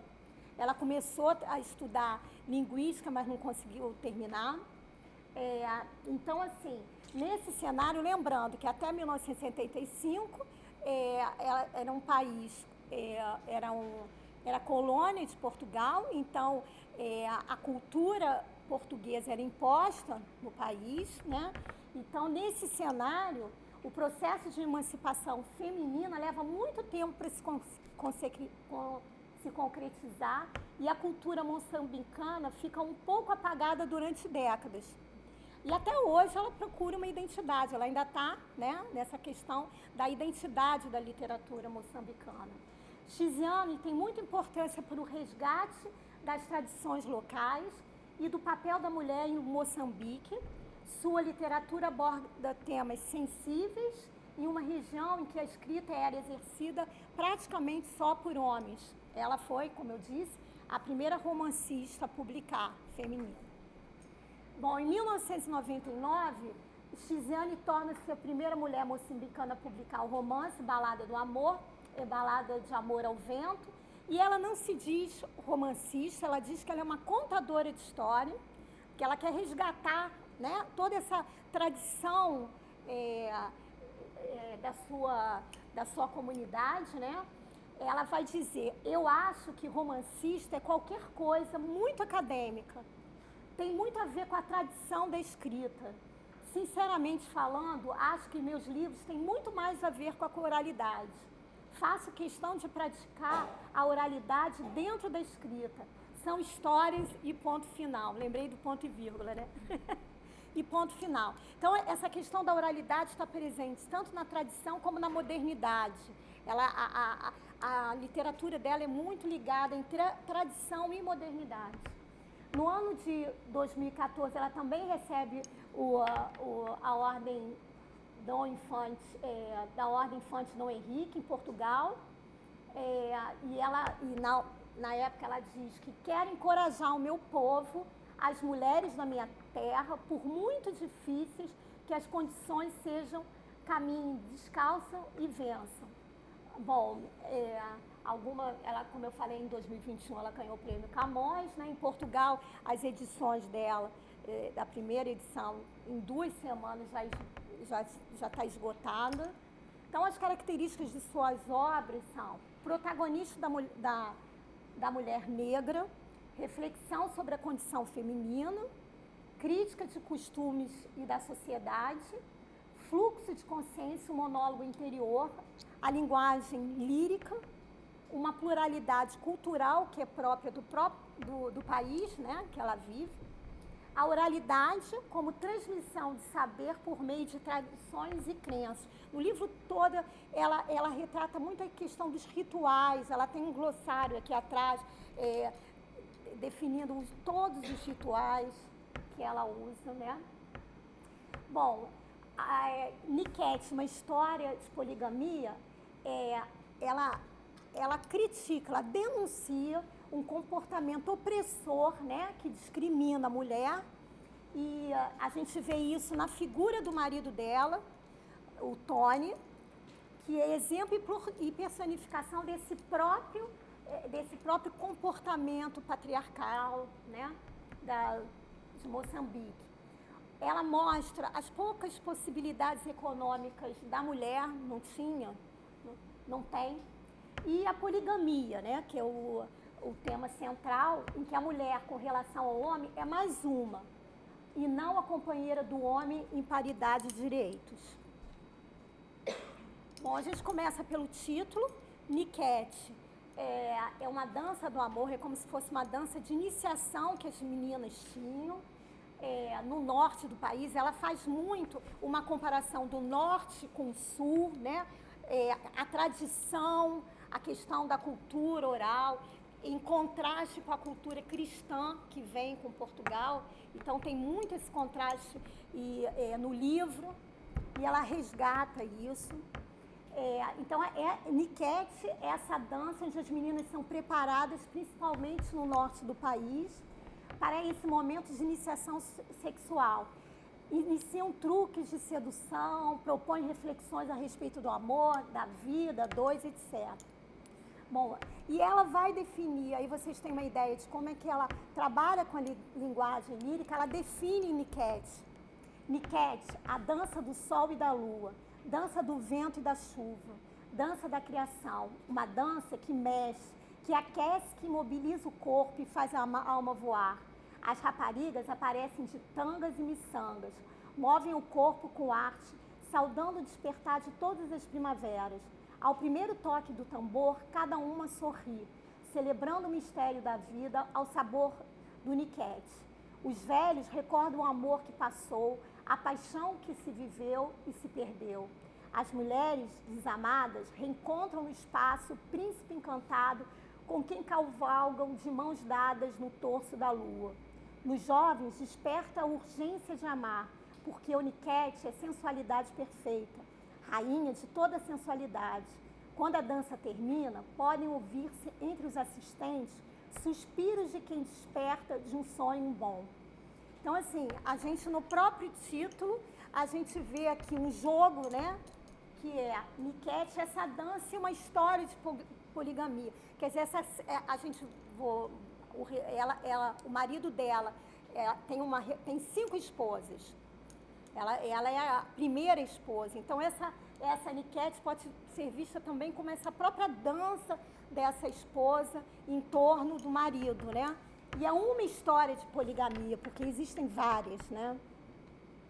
Então, essas são as personagens. Rami, que ela é narradora e protagonista, é a primeira esposa, a mais velha. Tony, ele tem 50 anos, doutor, comandante da polícia, ausente polígamo, né? Temos a Ju, segunda mulher, Lua, Sali, Mauá, Soalê. Então, ela ali tem as 5 mulheres, que ela não sabia, e ainda tem 2 amantes. Bom, então Rami, ela é narradora e protagonista. Eu estou tirando alguns... o que ela fala, né? O que a Tiziane, ela fala. Nunca falei nos livros com minha voz pessoal. Mesmo nas narrativas em primeira pessoa, estou a trazer a voz coletiva. É todo um povo que é agraciado por um prêmio, quando ela ganhou o prêmio. E a gente vê que na própria narrativa ela mistura. Tem horas que é em primeira pessoa, do singular, tem horas que é primeira do plural. Ela envolve as outras mulheres, né? E a todas as mulheres. E aí ela ainda fala, olho para todas elas, mulheres cansadas, isso daqui é do livro. mulheres cansadas, usadas, mulheres belas, mulheres feias, mulheres novas, mulheres velhas, mulheres vencidas na batalha do amor, vivas por fora e mortas por dentro, eternas habitantes das trevas. Mas por que foram embora os nossos maridos? Por que nos abandonam depois de muitos anos de convivência? Bem, Rami, a personagem, né, ela é preparada para o casamento, mas ela tem uma educação católica, então monogâmica. Ela não imaginava que o marido tivesse outras mulheres, muito mais 4, né? E aí, ao conhecer as outras mulheres, a gente vai vendo no livro que ela, ao entrar em contato com as outras mulheres, ela vai conhecendo a cultura do país dela, vai agregando na narrativa essas culturas. Porque mulheres do norte, do sul, né? Então, o que acontece é que ela descobre que o marido tinha outras mulheres. A primeiro momento, ela sai à procura delas para saber por quê. Sempre no livro a culpa é minha. O que eu fiz para que meu marido fosse procurar outras mulheres? E ela vai procurar a mãe, o pai, e todas com as mesmas perguntas. O que você fez? Você fez alguma coisa? Então, o que você fez para não segurar seu homem? E ela vai conhecer as mulheres. No primeiro momento, ela vai com raiva, quer agredir, né? Depois, com o tempo, ela vai vendo que elas são tão vítimas quanto ela nessa relação, né? Bom, ao longo do romance, Ju, Lu, Sali e Mauá começam a ganhar o próprio dinheiro e a conquistar a independência financeira, de modo que decidem se tornar primeiras esposas de outros homens. Tony fica sem as suas mulheres e percebe que o filho que está no ventre de Rami é fruto do levirato.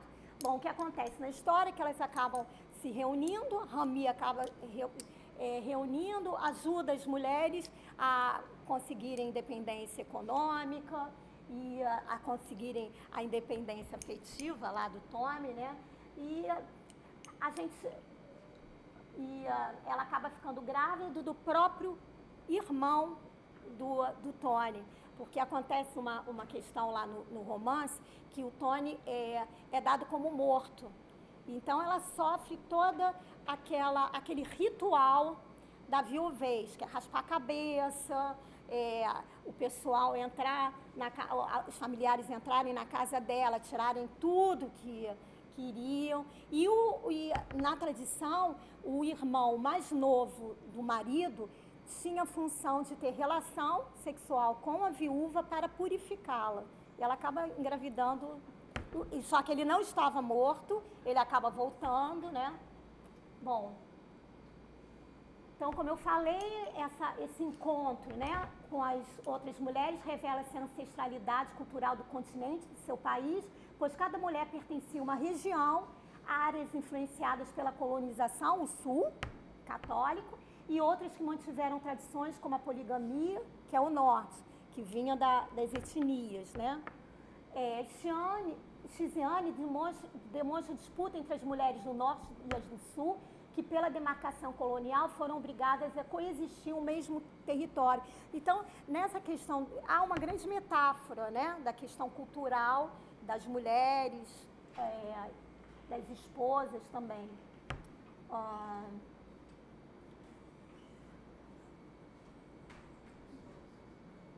Bom, ela mostra da hipocrisia que existe na sociedade. Então, trago um trecho aqui sobre a questão da poligamia. Ela diz: no início do partido, aplaudimos o discurso político.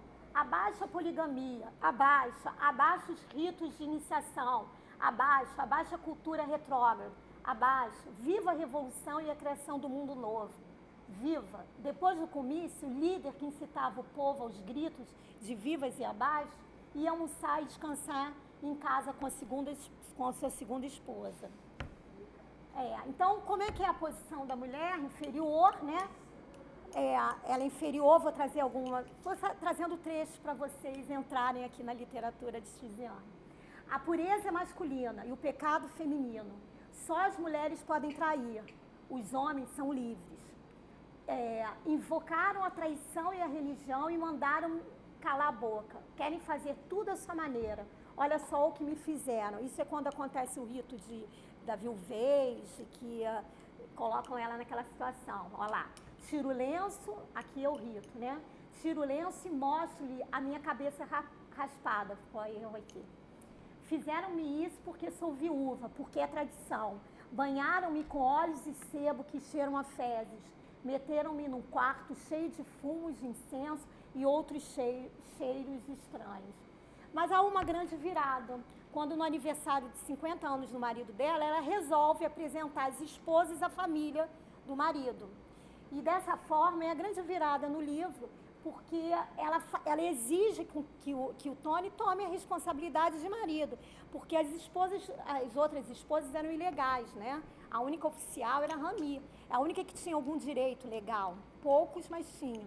Então ela acaba fazendo com que ele assuma isso. Isso vai mudar totalmente a história. Como a gente viu, no começo da história, as mulheres são submissas, inferiorizadas pelo marido, mas aos poucos elas vão se despertando numa luta entre o permanecer na situação vítima da sociedade patriarcal ou se desvencilhar dessa situação e partir para uma nova realidade. Então eu vou mostrar no início do livro como ela coloca, no início, né? Devem servir o vosso marido de joelhos como a lei manda.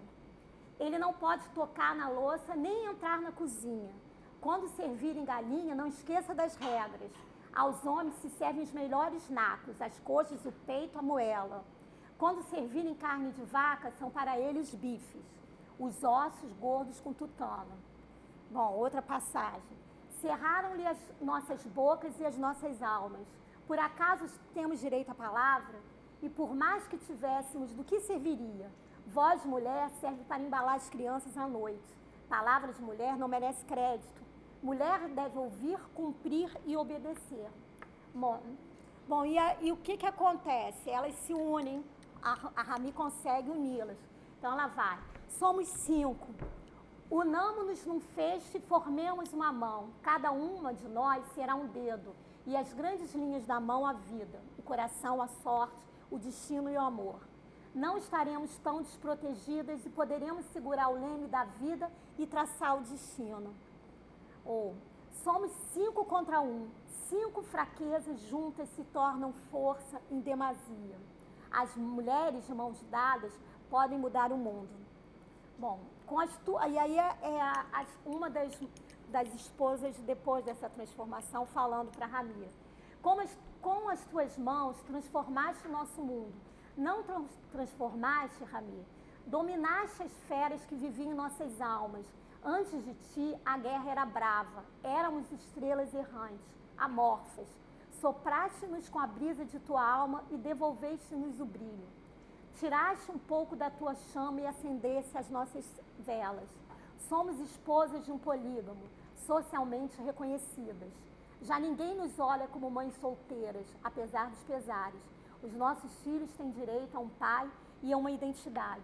Nós já temos negócio, vida própria, sonho e sombra. Bom, e aí com o tempo, com tudo isso, o Tony vira um fardo para elas. Ninguém quer mais. Se brigavam por ele, no final, brigam para quem é que vai ficar com ele, né? Tanto que na história resolve encontrar uma outra mulher linda, maravilhosa, que pudesse ficar com ele, porque ninguém queria mais, né? Elas não tinham tempo mais para ele. Ele era filho, trabalho. Já ninguém quer o Tony? Pergunta a Sally num grito. O que se passa? Ele está há mais de 15 dias na minha casa e nunca mais sai. E vocês nada reclamam? Não fizemos o pacto da partilha? Semana aqui, semana ali? Eu também preciso de meu tempo. Quero cuidar dos meus negócios, ganhar dinheiro para criar esse filho e projetar o meu futuro. Bom, e termino, fui rápida, hein? E termino com uma também, né? Com a Rami, né? Dizendo, meu Tony, tudo que começa acaba. Como o vento que corre, como o sol que nasce e morre, como a primavera que vem e a primavera que vai. Bom, gente. 20 minutos.